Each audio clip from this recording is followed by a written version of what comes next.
Et yo tout le monde, c'est Zerko Gaming.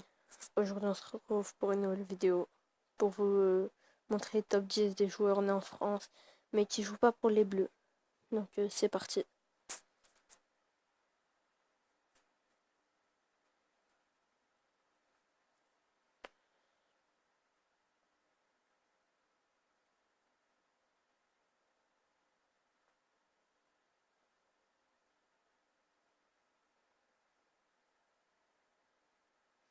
Donc en 10e position nous avons Raphaël Guerreiro.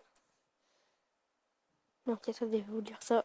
Né au Blanc-Mesnil en région parisienne, Raphaël Guerreiro, d'origine portugaise, a choisi de défendre les couleurs du Portugal, à l'instar du gardien de l'OL, Anthony Lopez. Aussi flamboyant latéral que milieu gauche, le Lorientais a enchaîné les bonnes performances à Ligue 1, lui permettant ainsi de devenir le coéquipier de Cristiano Ronaldo. Donc voilà. En 9e position, nous avons Nabil Bentaleb, donc natif de Lille.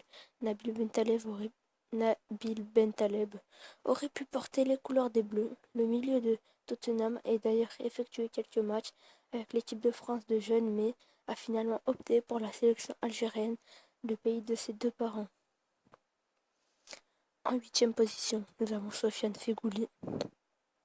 Comme Bentaleb, Sofiane Feghouli a effectué plusieurs rencontres en équipe de France de jeunes, mais au moment de choisir sa sélection, le Francilien a préféré le pays de son cœur, l'Algérie.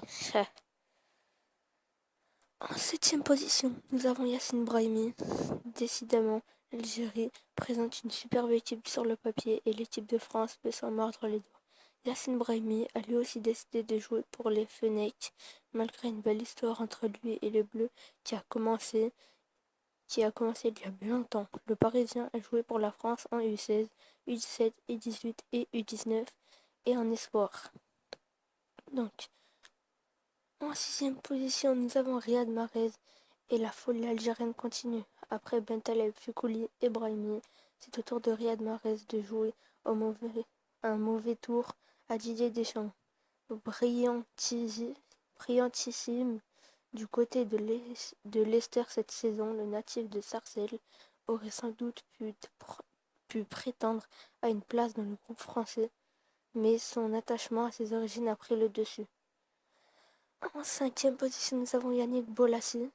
Comme Mahrez, Yannick Bolasie nous procure d'énormes sensations lorsqu'il est sur les terrains de première ligue. Né à Lyon, ayant grandi en Angleterre, Bolasie décide de jouer pour la République démocratique du Congo, le pays de ses parents. En 4e position, nous avons André Ayew. Longtemps considéré comme le meilleur joueur de l'OM, André Ayew a fini par s'offrir un nouveau challenge en rejoignant la première ligue et Swansea. Le franco-ghanéen fait aujourd'hui le bonheur du Ghana, à l'image de son père Abedi Pelé auparavant. En 3e position, nous avons Mehdi Benatia qui, pour accompagner Raphaël Varane en équipe de France à l'Euro 2016, l'heureux élu pu être Mehdi Benatia, né en région parisienne malheureusement, pour aider le défenseur central du Bayern